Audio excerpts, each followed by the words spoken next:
This is Illo Talk, and I am Cory Kerr. You can find my work and this illustration at kuretake.com. If you'd like me to talk about something specific, or you want to be notified of future episodes, illustrations, etc., etc., etc., then jump over to kuretake.com/email to subscribe to my email newsletter. This illustration is kind of some fan art that I'm doing for the Broadway musical Hamilton by Lin-Manuel Miranda, and it is sick. If you guys haven't listened to the soundtrack, you gotta do it. It's like impossible right now to get tickets, but you can listen to the music, and it is incredible. Actually, it was so good that I'm reading Ron Chernow's biography of Hamilton, which is really long, but so good. Hamilton created our financial system. The Coast Guard is the first Secretary of the Treasury. He was George Washington's right-hand man. There's a song in this called Right-Hand Man where George Washington hires Alexander Hamilton. And anyway, Hamilton was like an immigrant, bastard, which back then was a huge political problem, son of a kind of a notorious woman. In any case, he came over and just like built an incredible life, and he was kind of a little bit of a scoundrel into dueling and whatnot. In the musical, George Washington is not winning; like he's losing, and which is happening in history, obviously as well. But he says we're outgunned, outmanned, outnumbered, outplanned, and I need a right hand man, and that's what this illustration is. I'm going to do another one with Hamilton as well, but while you're watching me do this, I'll just explain a little bit, and then I'll talk about what we're going to talk about today. But you'll see me start out on paper here. I sketched a bunch of different like types of currency and engraving like styles and floors and patterns and whatnot in my sketchbook, and then I just kind of snapped a picture of that, and you'll see me piece it together, and then I'll come up with some patterns and some textures and some different shapes in Illustrator, and then I kind of finish it all off in Photoshop, so you can kind of watch how that kind of develops. If you want to influence what I talk about, then you can go to kuretake.com/questions, and you can ask me a question there, and I kind of keep a list of those, and that's what I base these episodes on. But this question comes from someone, and they say, what is the best approach to take to become a freelancer? What is the best way to gain clients as a freelancer? And this is a question you get a lot, right? And it's a lot of people that are usually students, usually young, and they're trying to figure out, how do I get work? I want to do this and I want to get paid. And sometimes that's jumping the gun just a little bit. Sometimes it's not. But a lot of times people will start to try to find like the trick. Like, how do I get, where's the silver bullet? And what's the answer? And I really like Steve Martin's answer. Steve Martin was being interviewed, and he said, I've said it many years, and nobody ever takes note of it because it's not the answer that they want to hear. Be so good, they can't ignore you. If somebody's thinking, how can I be really good? Then the people will come to you. And I completely believe in that quote. And so there's really, it sounds like, yeah, but you're kind of holding back. You're not telling me what the secret is or whatever. There's no secret. There's no shortcut. It's just hard work and then showing your work. And so I've got some steps. I've got some stages that I'd like you to do. You got to know it, do it, show it, and repeat. Know it, do it, show it, repeat. So you want to know number one, you want to know what you want to do. If you want to be designing logos, then that's what you should be doing. You should be designing logos. Come up with passion projects or personal projects where you design logos, and do that over and over and over again until you get really, really good at it. And as you're doing that, you'll get better. You get more proficient. You'll get more whatnot. But if a lot of people will say, oh, I'm not getting paid to do it, and they'll just kind of wait for people to pay them to do it. If you're not just doing the thing, whether or not somebody's paying you or not, you need to find that thing that you're so excited about that you just love it, that you just want to do it all the time, Or if you don't have that yet, which is fine, and not everybody needs like a passion or whatever, then you need to get out there and you need to start like doing personal projects. I can't stress enough personal projects, but you want to know what you want to do, and you want to be specific about that. And it can change over time, but you should focus, and you should do one thing at a time. At one point in time, I really wanted to get into photography. I had done a little bit of design. I had done a little bit of a number of things. And I thought, man, I'd like to get into photography. So I went out and I bought a camera, and I bought strobes, and I read a lot. I read a lot of blogs and a lot of tutorial videos. And the most important thing was I went out and just shot every day, just shot all the time. And I did that for about 18 months. Turns out I didn't really like it. But I mean, I've made a bit of money, and it's been a very valuable skill to have. And I was able to build on that. And it's one of those things where if you become proficient at something, it will increase your other skills as well. And my ability to compose a shot informs my ability to compose illustrations and designs and videos and things like that, because I took the time to learn how to shoot. Um, and I still shoot here and there. I really don't hire when I'm doing designs or whatever. Really don't use stock photography or hire photographers or whatever. I usually shoot that myself.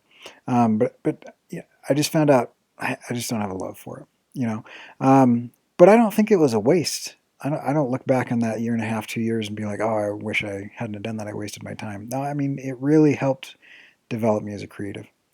And so, my old motto of do something good, and when that stops working, do something else good, and you'll have been better for that.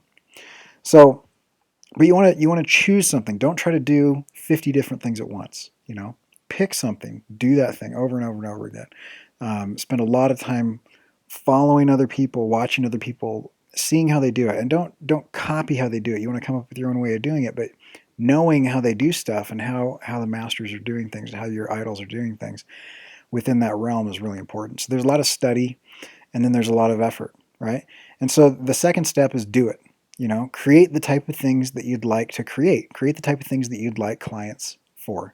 If you want somebody to hire you to do stuff, you can't just say, "Hey, you should hire me to do stuff." You've got to say, "Hey, look, I've got a portfolio out of this type of thing. I've spent I've spent hundreds of hours, and I've made all of these things, and they're great. Look at them, they're awesome." And people will be like, "Oh yeah, right." And so if you're doing it, then you will build. You'll build something that you can showcase, and it'll show what you want to do, and you'll start to be recognized.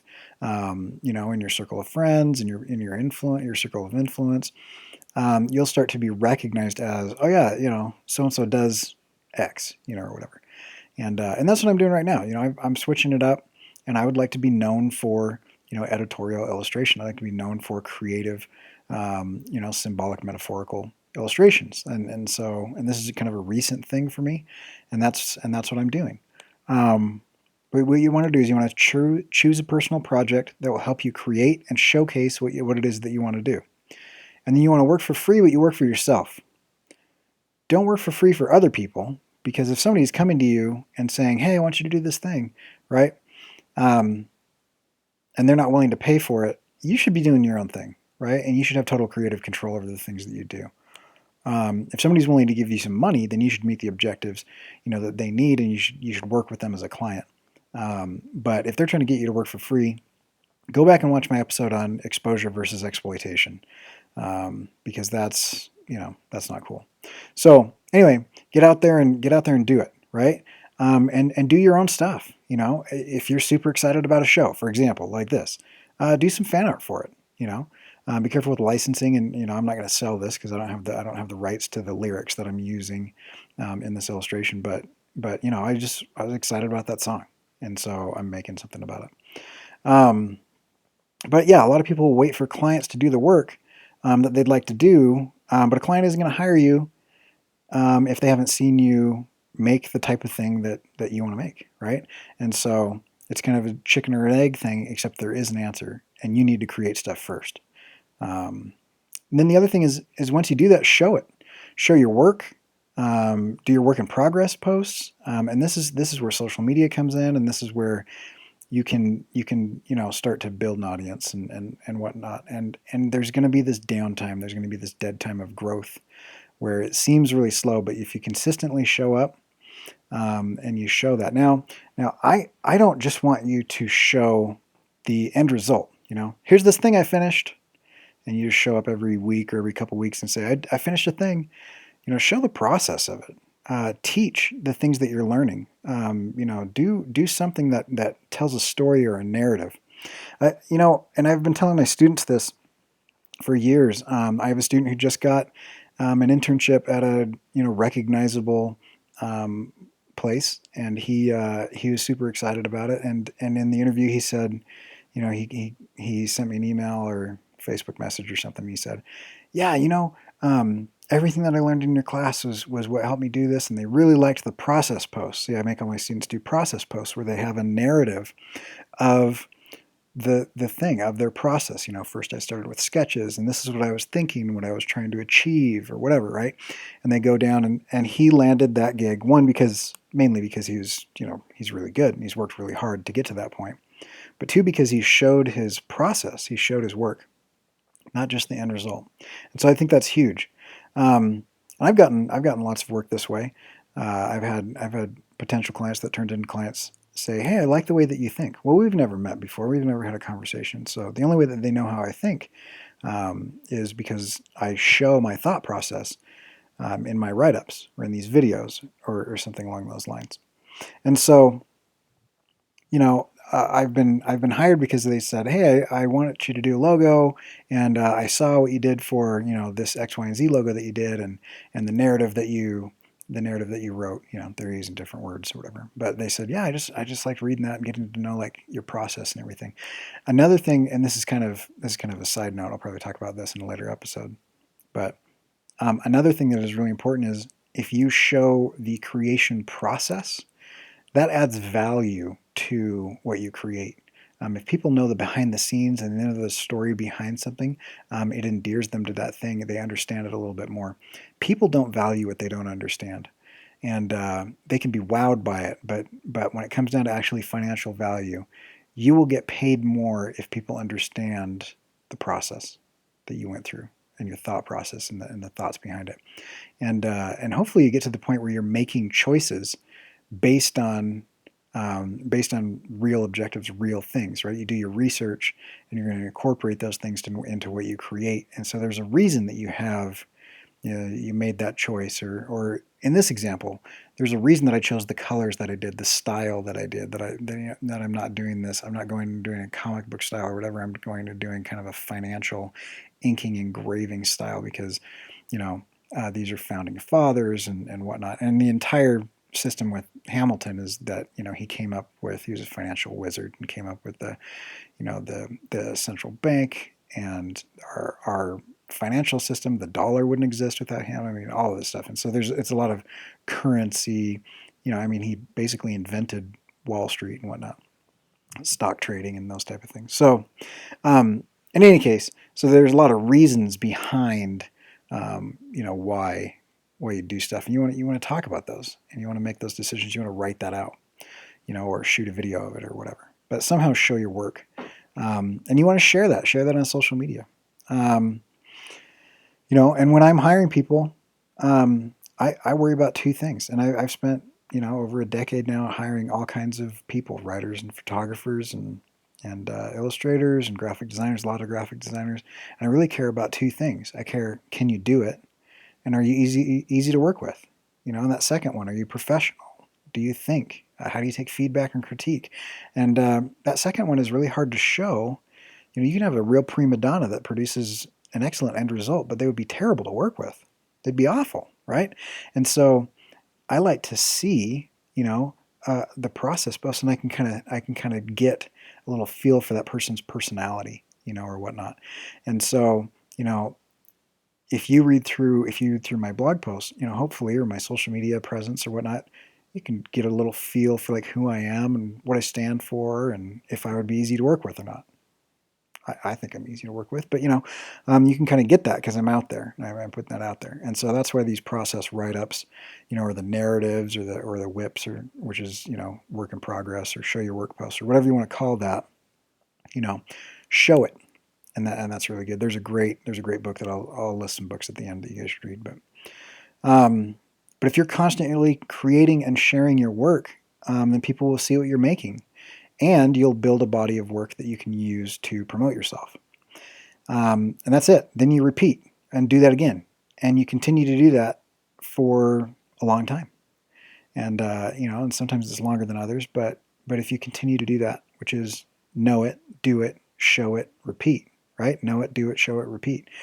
And you continue to do that cycle, and you continue to create things and share your process of creating those things. That is the most important way, and the most important thing that you can do to get clients. There's no tricks. There's just hard work, right? And the showing it is important, but the doing it is really important.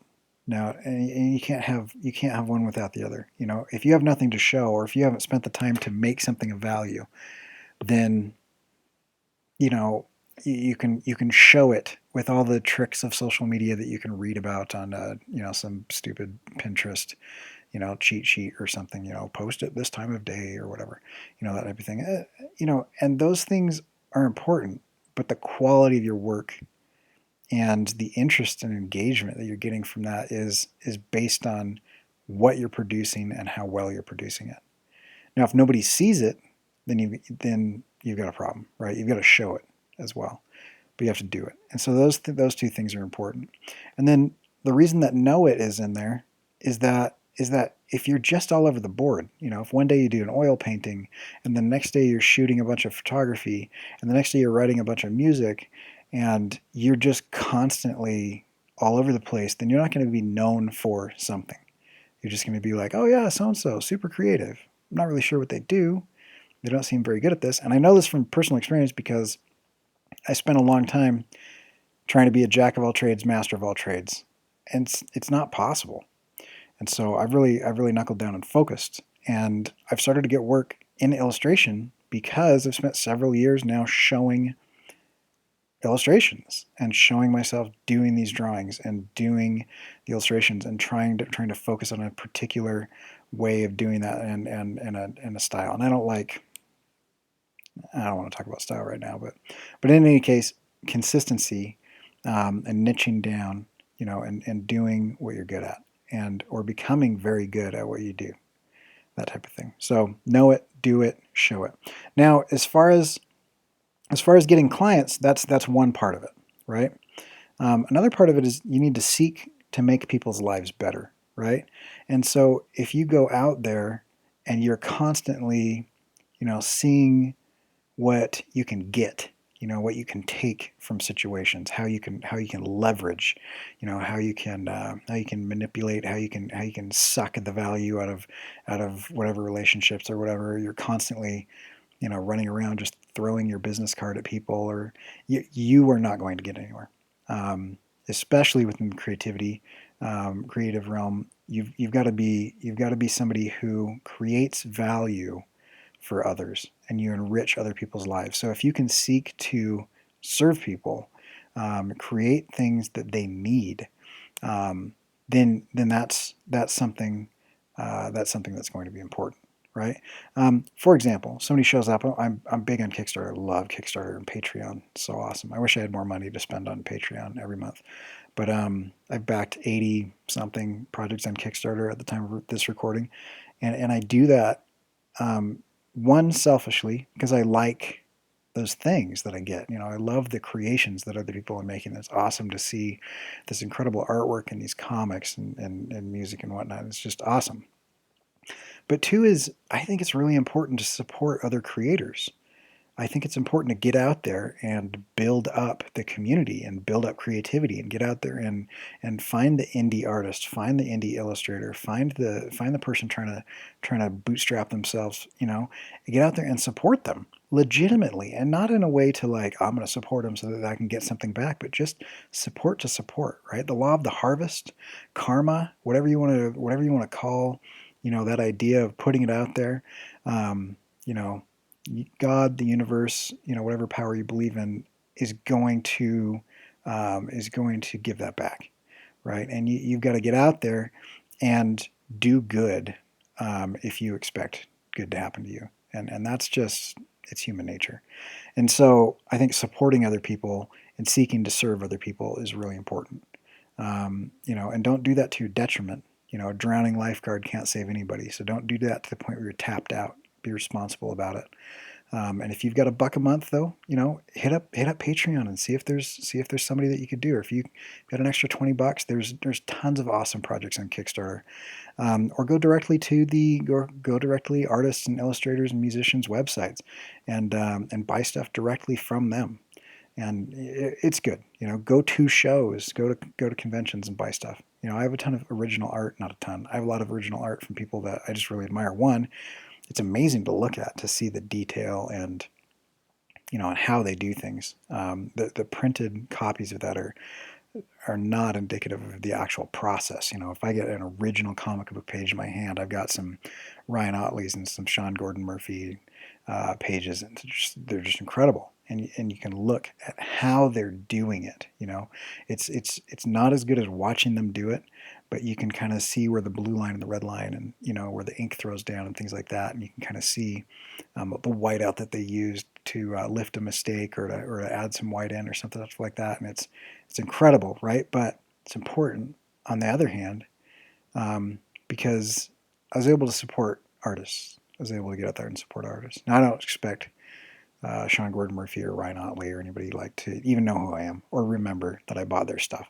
But ultimately, that type of behavior is going to be helpful. Another thing is be patient, because it's going to happen, and be consistent and be patient, because you're going to put yourself out there. You're going to work super hard. You're gonna produce a ton of work for a couple months, and then you're going to feel like, why isn't this happening? It's not happening yet because it doesn't take a couple months; it takes years. And so it's kind of a long tail. It's kind of a long tail thing. But if you're consistent at it and you continue to know what it is you want to do what it is that you want to do, and show the stuff that you're doing, then people will notice. A couple other things, is get out there and read a lot. Immerse yourself in the industry that you want to become part of.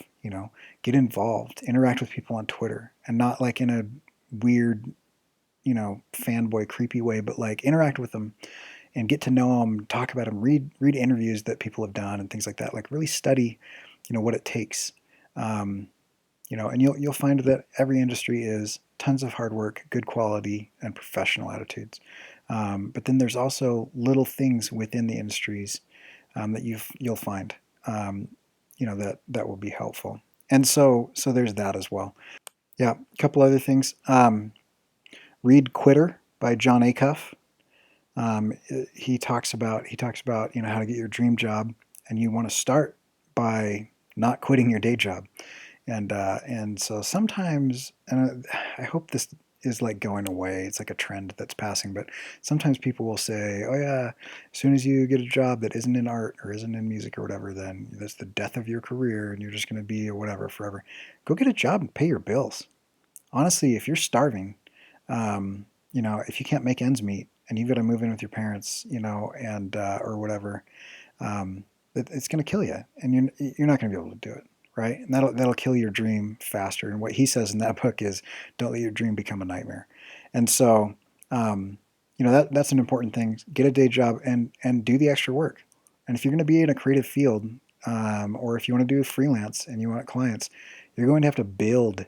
You're going to have to build a clientele that can support you before you kind of pull the plug on that. And so it's important to transition from a day job to a career slowly as you build up that extra income, that extra time. Read Die Empty by Todd Henry. Todd Henry also has a podcast, The Accidental Creative. Die Empty is a phenomenal book. I love that. And listen to everything Todd says. He's great. Read The Icarus Deception by Seth Godin. It talks about making art, and how anything can be art, not just an oil painting, but anything where you're vulnerable and you share it publicly, and you're learning and you're doing something that is really from yourself.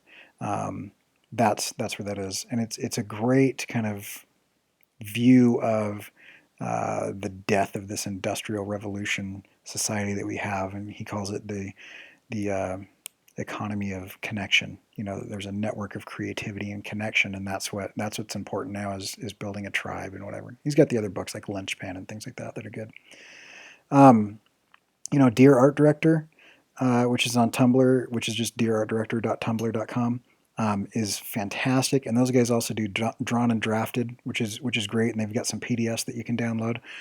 Illustration Party Time is an awesome podcast.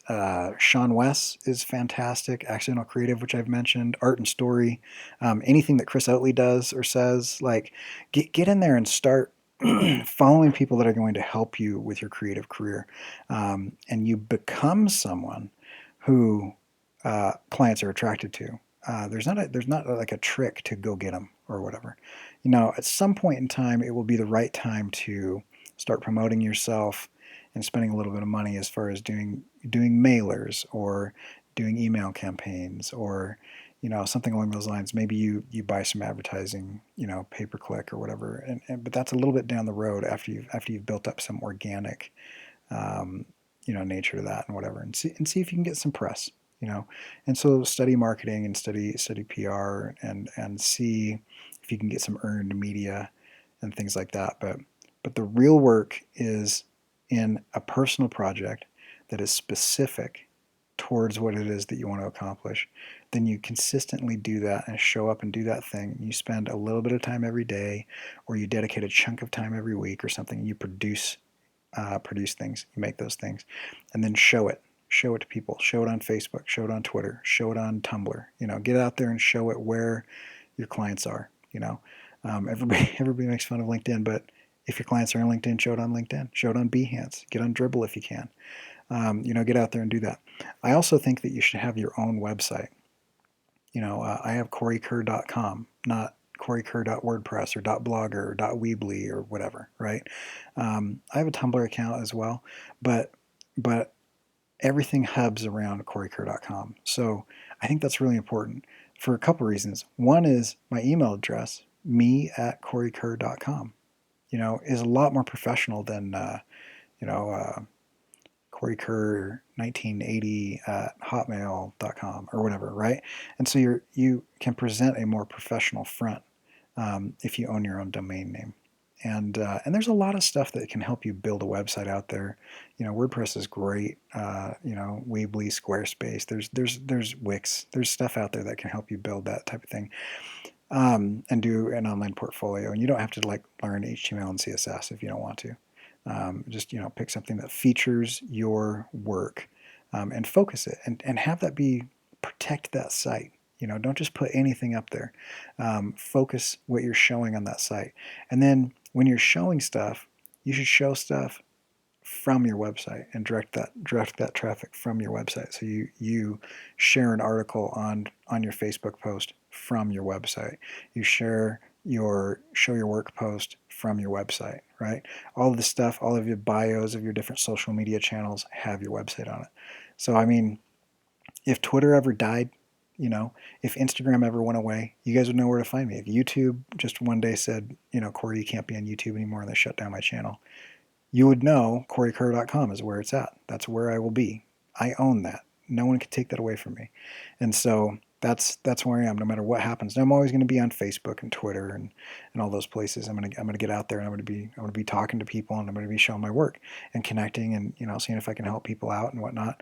But if one of those plugs gets pulled, I still have corykerr.com, and that's in every bio that I've got out there. So anyway, so hopefully that's helpful. But don't give up.